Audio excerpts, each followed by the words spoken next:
जनता जनार्दन के बीच में आज सबसे बड़ी चर्चा। हार पर हार से विपक्ष निराश है और आस क्या बिहार से पूरी होगी।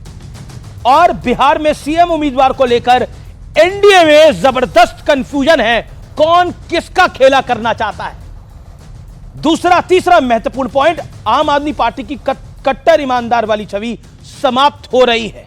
और चौथा, राहुल, केजरीवाल, उद्धव, तेजस्वी की कुंभ से दूरी क्या वोट बैंक वाली मजबूरी है। तो ये आज के 4 बड़े एजेंडे हैं और मेरे साथ मेहमानों का एक बड़ा पैनल है। स्वागत करिए, अभिनंदन करिए माधव अनंत का।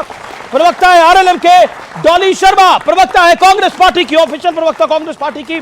मेरे साथ आज की इस चर्चा में रीना गुप्ता है, प्रवक्ता आम आदमी पार्टी की, राजकुमार भाटी है समाजवादी पार्टी के प्रवक्ता और प्रदीप भंडारी है भारतीय जनता पार्टी के नेता प्रवक्ता। तो जोरदार तालियों से आप सबका अभिनंदन है। इस चर्चा की शुरुआत करते हैं। तो इस चर्चा की शुरुआत में माधव आनंद आप ही को लेकर आते हैं और 40 सेकंड में आप जवाब दीजिए, बिहार में खेल क्या चल रहा है, कौन किसके साथ खेल रहा है। बिहार में कोई असमंजस की स्थिति नहीं है। मेरा पूरा एनडीए कुनबा इंटैक्ट है। जिस बात की आप चर्चा कर रहे हैं या जिस बात आपको सुनना चाह रहे हैं कि किसके नेतृत्व में चुनाव लड़ा जाएगा, तो यहां कोई कंफ्यूजन नहीं है। नीतीश जी के नेतृत्व में सरकार चल रही है। अरे वही सीएम बनेंगे उसके बाद 2025 का चुनाव भी सीएम के उसके बाद वही सीएम बनेंगे के नेतृत्व में लड़ा जाएगा। 2025 के बाद नीतीश जी सीएम बनेंगे। 2025 का चुनाव भी नीतीश जी के नेतृत्व में लड़ा जाएगा। 2025 में सीएम नीतीश जी बनेंगे। मेरा सवाल या तो सुनाई नहीं दे रहा या तो कौन सुनाई पड़ रहा है। उनके नेतृत्व में सरकार चल रही है, उनके नेतृत्व में चुनाव लड़ा जाएगा। प्रदीप भंडारी, कौन खेल कर रहा है, कहीं शिंदे ना हो जाए नीतीश कुमार का डर यह है। उनके सुपुत्र को, मुझे नहीं है, उनके बेटे को है। अमीश जी, कोई खेल कहीं नहीं चल रहा है, सिर्फ मीडिया के गलियारे में खेल चल रहा है। अच्छा। याद करिए कि किस तरीके से एनडीए के, भले हरियाणा हो या भले महाराष्ट्र हो या दिल्ली हो, हमेशा एनडीए के सब लोग साथ में बैठकर ही सीएम पद के उम्मीदवार को चुनते हैं। भले इलेक्शन में सीएम उम्मीदवार पहले अनाउंस भी होता है या नहीं भी होता है। याद करिए हरियाणा में नायब सिंह सैनी जी के साथ में जब डिक्लेयर मुख्यमंत्री थे, क्या हुआ था, अमित शाह ऑब्जर्वर डिक्लेयर हुए थे। अमित शाह ने नायब सिंह सैनी जी को वापस से सभी विधायकों के साथ में कहा था कि ये मुख्यमंत्री। अरे यहाँ बीजेपी को डिसाइड नहीं करना ना, या तो एनडीए की बात है। प्रधानमंत्री मोदी जी ने कहा जेडीयू हमारे साथ में, तो आप क्यों टेंशन ले रहे हैं। आज बड़ी बात यह है अमीश जी कि ये फोटो देखिए आप, ये फोटो दर्शा रही है बिहार के अंदर नतीजे या देश में नतीजे क्या होने वाले हैं। क्योंकि जो हिंदुओं को जाति में बांटने की बात कर रहे थे, आज महाकुंभ में 60 करोड़ से ज्यादा लोग जब साथ में आए, उन्होंने बोला वो पीडीए भी नहीं, ये कुंभ पे चलेगा। मैं वापस आऊंगा, मैं आता हूं। नीतीश कुमार सीएम नहीं बनेंगे, इस पे कोई गारंटी नहीं है ना। कोई नहीं, पूरी गारंटी एक बात की है, शिंदे जी जैसी गारंटी है। नेतृत्व नीतीश कुमार जी का होने ये वाला है। कांग्रेस को मौका है। अगर नीतीश चेहरा नहीं है तो कांग्रेस को मौका है। आपको नहीं नीतीश लगता? कुमार जी के नेतृत्व में प्रधानमंत्री नरेंद्र मोदी जी के विजन के हिसाब से एनडीए की जो बैठक दल है वो होगी और बिहार के अंदर चुनाव लड़ा जाएगा। अच्छा, उनके बेटे ने बोला कि नीतीश जी को सीएम के लिए घोषित करिए, तो गलत बोला उनके सुपुत्र ने। भाई उनके बेटे की व्यक्तिगत राय, नीतीश जी को दिक्कत नहीं तो आपको क्यों दिक्कत हो रही। नीतीश जी और प्रधानमंत्री जी साथ में, नीतीश जी प्रधानमंत्री की तारीफ कर रहे हैं, प्रधानमंत्री जी गलत समझ रहे हैं। दिक्कत मुझे है, मुझे दिक्कत नहीं है। नीतीश जी के बेटे आपको बोल रहे हैं, यानी बीजेपी को बोल रहे हैं। दिक्कत परिवार है, उनका बोलने का हक है, साथ में बैठेंगे, निर्णय करेंगे। डॉली शर्मा नेता है। डॉली शर्मा, देखिए ये साथ में आए, ये साथ में ना लड़े। हरियाणा में कांग्रेस के सामने लड़े, कांग्रेस हार गई चुनाव। महाराष्ट्र में आप सब लोग साथ में मिलकर चुनाव लड़े, तब कांग्रेस जो है और उनका अलायंस जो है वो बुरी तरह से चुनाव हार गया, बुरी तरह से हार गया। दिल्ली के अंदर केजरीवाल जी को एक गुमान था कि वो बीजेपी के सामने जीत जाते हैं, केजरीवाल जी भी हार गए। अब बिहार बचा है आपकी आस के लिए। देखिए, सीधी और साफ बात मैं बता देना आपको चाहती हूं कि ये जो floating votes Bharatiya Janata party के चल रहे हैं ना, यहां से वहां, वहां से यहां, वहां से यहां, ये खेल बिहार में भी शुरू हो चुका है। लेकिन हम जनता के मुद्दों को इधर से उधर होने नहीं देंगे। हम जनता के मुद्दों पर चुनाव लड़ेंगे। पिछली बार आप देखिए किस तरीके से तोड़फोड़, गरम घोटाले करके भारतीय जनता पार्टी ने अपनी सरकार बनाई।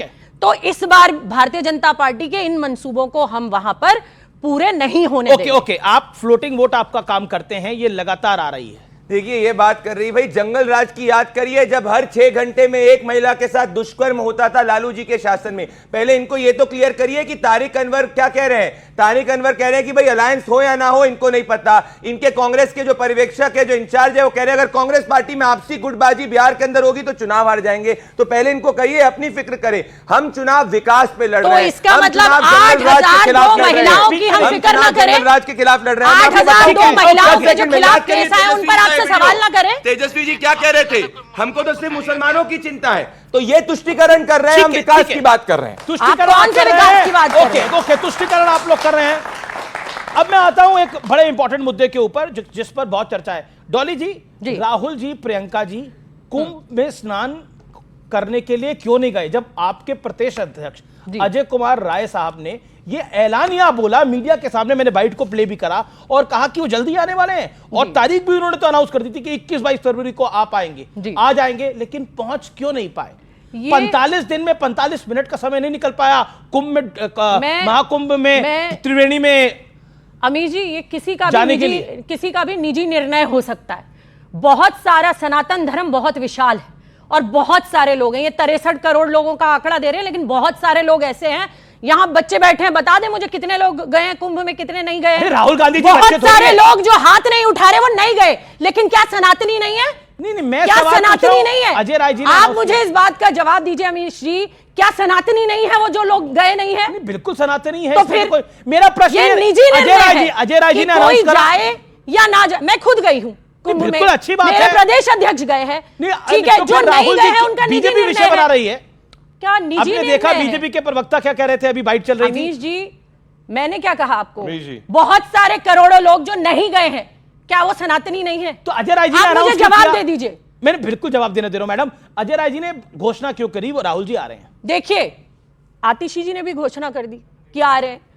नेता हैं, कार्यक्रम होते हैं, लगे रहते हैं, लेकिन आप मुझे बस एक बात का जवाब दे दीजिए, जो नहीं गए पूरे हिंदुस्तान के सनातनी, क्या वो हिंदू नहीं है? नहीं, बिल्कुल, कौन डिनाई कर सकता है? ये तो क्या हिंदू नहीं है? ये तो बिल्कुल तो ये जो हिंदू मुस्लिम में आपने बांटा है ना, ठीक है, ओके, ये जो हिंदू मुस्लिम भारतीय जनता पार्टी कर रही है, ये करना बंद करें और जनता के मुद्दों पर चर्चा करें। ओके, एक कहावत है, किसी का बिना नाम लिए हुए सांप छुछुंदर की स्थिति आप समझ रहे होंगे। तो कांग्रेस के कुछ नेताओं की स्थिति सांप छुछुंदर वाली है। वो डिसाइड नहीं कर पा रहे हैं कि हम किस चीज को फॉलो करें। मैंने किसी का नाम नहीं लिया व्यक्तिगत रूप से, इसलिए कि किसको हम फॉलो करें। वो चाहते भी हैं सनातन धर्म को अपनाएं, यह भी चाहते हैं कि उनका जो वोट बैंक है, तुष्टीकरण की जो नीति शुरू से कांग्रेस की रही है, वह भी न टूटे।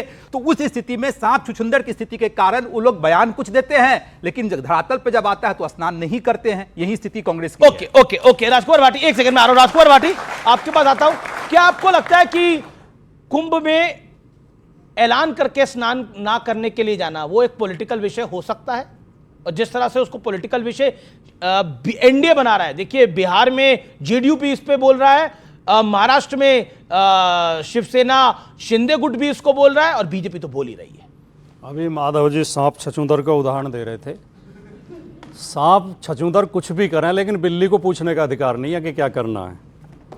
हम सुबह हनुमान की आरती गा के आए थे कि श्री राम की आरती गा के आए थे कि गणेश की पूजा करके आए थे, ये पूछने का अधिकार किसको है?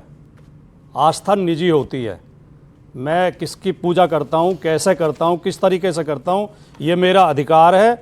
और ईश्वर के और भक्त के बीच में कोई दलाल नहीं होता है, कोई एजेंट नहीं होता है जी। ये जो पूछ रहे हैं, एजेंट बनना चाहते हैं बीजेपी के लोग, ये ठेका लेना चाहते हैं हमारी आस्था का भी। इनसे जो राजनीतिक काम है वो तो हो नहीं रहे, इनसे बच्चों के लिए शिक्षा की व्यवस्था तो हो नहीं रही, अस्पतालों में दवाई दे नहीं पा रहे, नौकरी दे नहीं पा रहे। ये अजय राय किसकी ठेकेदारी कर रहे थे, जानना चाह रहा हूं, जिन्होंने अनाउंसमेंट करा। और ये आतिशी जी अभी डॉली जी ने आपसे सवाल पूछा जी, अगर आप उनकी ओर से बोल रहे हैं तो मैं उनकी ओर से नहीं, मैं जनता की ओर से बोल रहा हूं। ये बताएं बीजेपी के लोग हमें कि जो कुंभ में नहीं गया वो सनातनी नहीं है। और एक ने तो और आगे बढ़ के कह दिया था कि जो कुंभ नहीं जाएगा वो देशद्रोही है। इस तरह की बचकाना बातें, हंसी आती है। ऐसे नासमझ लोगों के हाथ में अपने धर्म की ठेकेदारी देती है। ये खुद अधार्मिक लोग हैं। जो किसी के धर्म पर, किसी की आस्था पर सवाल उठाता है, मैं उसे खुद अधार्मिक मानता हूं, क्योंकि ये हमारा निजी मसला है और हम इनसे बड़े हिंदू हैं और इनसे अच्छे हिंदू। ओके, प्रदीप भंडारी, जवाब। अमीश जी, आप लोग सर्टिफिकेट देंगे, बीजेपी सर्टिफिकेट देने वाली कौन होती है? अगर धर्म निजी है तो मुलायम सिंह जी, स्वर्गीय मुलायम सिंह जी और अखिलेश यादव जी जब भी इफ्तार में जाते हैं तो क्यों फोटो डालते हैं जाके? क्या ये जाके हिंदू है कि ये चुनावी मुस्लिम बनना चाहते हैं? सनातन को डेंगू मलेरिया ये कहते हैं। ये धर्म की आस्था की बात है कि सनातन का अपमान करने की बात है। जय श्री राम से चिड़ इनको होती है, कार सेवकों पे गोली ये चलाते हैं और सवाल हमसे पूछते हैं। हम ये नहीं कह रहे कि जो हिंदू गया नहीं है गया, बात ये है कि जिन्होंने हिस्टोरिकली सनातन को गाली दी, जो चुनाव के वक्त में शिव भक्त बन जाते हैं, जो रायबरेली जाते हैं और 2 घंटे दूर नहीं जा पाते प्रयागराज में स्नान करने, उनसे सवाल हम नहीं देश की जनता पूछ रही है। लेकिन बीजेपी से ओके एक राजकुमार भाटी मैं बिल्कुल आ रहा हूं मैडम, आपके पास भी आ रहा हूं। आप अभी तक बोले नहीं है, लेकिन आपके पास तो बहुत कुछ है आज बताने के लिए। ओके, मैं आ रहा हूं आपके पास। एक तो मनोविज्ञान ये कहता है कि जब आदमी को झूठ बोलना होता है तो बहुत जोर से बोलता है। तो एक तो ज्यादा ताकत कोई लगा रहा हो तो समझ लेना झूठ बोल रहा है। भंडारी जी की तरफ आपका दूसरी बात नहीं, जो भी लगा रहा हो क्योंकि सच तो बहुत सहज तरीके से हम कह सकते हैं, वो लोग आराम से भी समझ में आता है। दूसरी बात, इन्होंने कहा कि मेरे नेता रोजा इफ्तार का फोटो डालते हैं। मेरे नेता ने गंगा स्नान का फोटो भी डाला है, मेरे नेता ने कुंभ में स्नान का भी फोटो डाला है, मेरे नेता इटावा में केदारेश्वर महादेव का मंदिर भी बनवा रहे हैं, जो बहुत शानदार मंदिर शास्त्रीय तरीके से बन रहा है। तो ये आस्था है। मैं केवल इतना कह रहा हूं कि आस्था पर सवाल उठाने का अधिकार आपको किसी ने नहीं दिया। प्रदीप भंडारी इनके नेता ने कार सेवकों पे गोली चलाई, इनके नेता ने अभी उसका तक जवाब भी दे देंगे। मंदिर के दर्शन नहीं करे और ये बात करे दबाव में डुबकी इसीलिए लगाए क्योंकि पीडीएफ फ्लॉप हो गया और सनातन की एकता महाकुंभ में देखने को मिली। क्या बात कर रही है? अरे पर ये बात तो सही है ना, ये बात तो सही है। राहुल गांधी रायबरेली में थे, रायबरेली अमेठी गए, रायबरेली अमेठी यूपी जाते रहते हैं, अयोध्या के राम मंदिर नहीं गए। एक सेकंड, अखिलेश जी अयोध्या के राम मंदिर नहीं गए। अब आप बताइए, पिछले 1 साल में उनको टाइम नहीं मिल पाया। अयोध्या में रामलला के मंदिर को बने आज 1 साल से ऊपर हो गया, क्यों नहीं जा पाए? पहले इनके आरोप का जवाब दे दूं, पहले इनके आरोप का जवाब, पहले मेरे भी जवाब। ना इनका आरोप गंभीर है। जी, इन्होंने कहा हमारे नेता ने राम भक्तों पे गोली। क्या हमारे नेता ट्रिगर दबा रहे थे? इनके क्या हमारे नहीं, बीच में नहीं, क्या हमारे नेता के हाथ में राइफल थी? सुप्रीम कोर्ट का आदेश था मस्जिद को नुकसान नहीं पहुंचना चाहिए।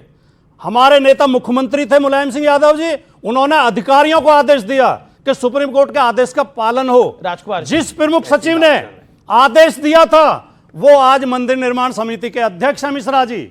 मुलायम सिंह यादव ने गोली नहीं चलाई थी, मिश्रा जी ने गोली चलवाई थी। जी, क्या कोई हमारे मुलायम सिंह यादव ने ये बोला था मैंने गोली चलवा दी, मैं इससे ज्यादा क्या कर सकता था, ये बोला था मुलायम सिंह यादव जी ने। मैं ओपन